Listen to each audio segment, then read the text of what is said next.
আসসালামু আলাইকুম। সন্ধে ৭টা, বাংলাদেশ বেতার সিলেট সংবাদ পড়ছি আনোয়ার হোসেন রনি। সিলেট বিভাগে ভূপৃষ্ঠের পানি ব্যবস্থাপনা ও ব্যবহারের মাধ্যমে কৃষি উৎপাদন বৃদ্ধির প্রকল্প অনুমোদন করেছে জাতীয় অর্থনৈতিক পরিষদের নির্বাহী কমিটি একনেক। এতে ব্যয় হবে প্রায় ৫০০ কোটি টাকা। বিওডিসি এই প্রকল্প বাস্তবায়ন করবে।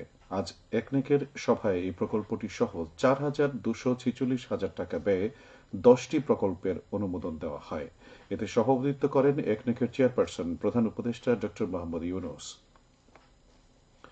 সমাজ কল্যাণ মন্ত্রণালয়ের উপদেষ্টা শারমিন এস মুর্শিদ ৩ দিনের সফরে আগামী শুক্রবার সিলেট আসবেন। এদিন রাতে তিনি শহরে শীতার্তদের মধ্যে শীতবস্ত্র বিতরণ করবেন। পরদিন দুপুরে তিনি শহরতলির বাদাঘাটে কিডনি ফাউন্ডেশন হাসপাতাল প্রকল্পের উদ্বোধনী অনুষ্ঠানে যোগদান করবেন। উপদেষ্টা পরদিন রবিবার মহিলা ও শিশু বিষয়ক মন্ত্রণালয়ের ডে কেয়ার সেন্টার ও ২২টিলা সরকারি প্রাথমিক বিদ্যালয়ে কিশোর কিশোরী ক্লাব পরিদর্শন করবেন।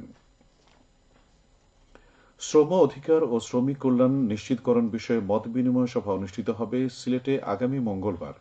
সার্কিট হাউসে এই সভার আয়োজন করেছে শ্রম সংস্কার কমিশন। এতে বিভিন্ন শ্রমিক সংগঠন, মানবাধিকার সংগঠন ও মালিক সংগঠনের প্রতিনিধিগণ অংশ নেবেন। সভায় উপস্থিত থাকবেন শ্রম সংস্কার কমিশনের প্রধান সৈয়দ সুলতান উদ্দিন আহমদ। এছাড়া কমিশনের ৪ জন সদস্য এ সময় উপস্থিত থাকবেন। নতুন বাংলাদেশ গড়ার লক্ষ্যে শুরু হয়েছে তারুণ্যের উৎসব সিলেটের বিয়ানীবাজার সরকারি কলেজে। যুব ও ক্রীড়া মন্ত্রণালয় ঘোষিত কর্মসূচির অংশ হিসেবে তারুণ্যের উৎসবে মানুষের বেশ আগ্রহ লক্ষ্য করা যাচ্ছে। কলেজের অধ্যক্ষ অধ্যাপক মোহাম্মদ হাবিবুর রহমান উৎসবের উদ্বোধন করেন। তারুণ্যের নিঃস্বার্থ দেশপ্রেমের চেতনা ধারণ করে দেশ গড়ার অঙ্গীকার ব্যক্ত করেন শিক্ষার্থীরা। উৎসবকে কেন্দ্র করে প্রাথমিক বিদ্যালয়ে শিক্ষার্থীদের অংশগ্রহণে জুলাই অগাস্ট বিপ্লব নিয়ে চিত্রাঙ্কন প্রতিযোগিতার আয়োজন করা হবে।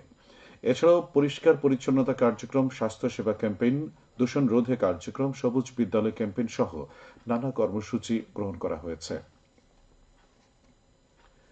সুবিধা বঞ্চিত পরিবারের মধ্যে স্বাস্থ্যসম্মত স্যানিটারি ল্যাট্রিন বিতরণ করা হয়েছে আজ মৌলভীবাজারের বড়লেখা উপজেলায়।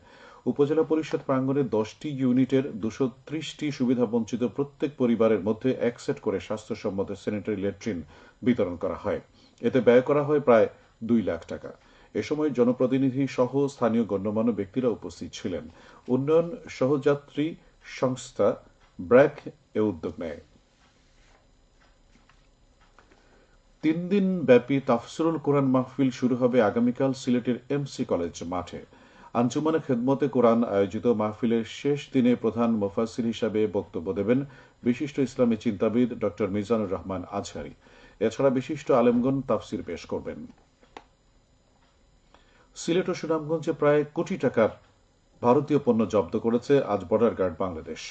গোপন সংবাদের ভিত্তিতে জেলার সীমান্তবর্তী এলাকায় বাংলাবাজার, পান্থমাই, শ্রীপুর, সোনালীচেলা এবং লাফার্জ বিওপি অভিযান চালিয়ে বিপুল পরিমাণ ভারতীয় চিনি, কমলা, সুপারি, মদ বাংলাদেশ থেকে পাচারকালে শিং মাছ জব্দ করা হয়। এছাড়া চোরাচালানি মালামাল পরিবহনে ব্যবহৃত পিকআপ ও প্রাইভেট কার আটক করা হয়। মৌলভীবাজারের বড়লেখা উপজেলার আদমপুর ঈদগাহ বাজার ভায়া রসগ্রাম থেকে জগদীশপুর বাজার পর্যন্ত ৯.৫ কিলোমিটার সড়কের সংস্কার কাজ এগিয়ে চলছে। এতে ব্যয় হচ্ছে প্রায় ৯.৫ কোটি টাকা। ইতিমধ্যে প্রকল্পের ৭০% কাজ শেষ হয়েছে। প্রকল্পের আওতায় ৫টি কালভার্ট নির্মাণ, মাটি ভরাট, রাস্তা প্রশস্তকরণ আর আরসিসি ঢালাই ও পিচ সহ আনুষঙ্গিক কাজ অন্তর্ভুক্ত রয়েছে। এলজিইডি তা বাস্তবায়ন করছে।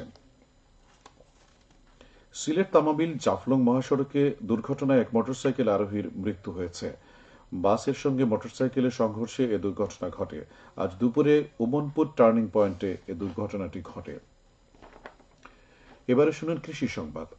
আধুনিক ও বৈজ্ঞানিক পদ্ধতিতে কীটনাশক ও রাসায়নিক সার ব্যতীত শাকসবজি উৎপাদন, বিপণন ও সংরক্ষণ বিষয়ে দিনব্যাপী কৃষক প্রশিক্ষণ অনুষ্ঠিত হয়েছে আজ মৌলভীবাজারে।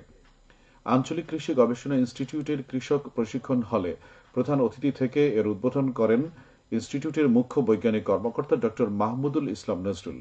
এ সময় প্রশিক্ষকরা এইসব বিষয়ে কৃষকদেরকে হাতে কলমে প্রশিক্ষণ দেন।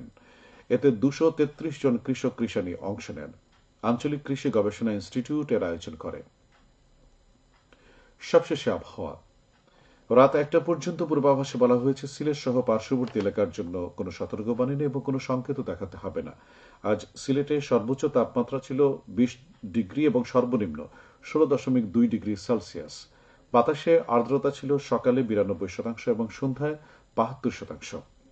আগামীকাল সিলেটে সূর্যোদয় হবে 6টা 39 মিনিটে এবং অস্ত যাবে 5টা 20 মিনিটে। সংবাদ শেষ।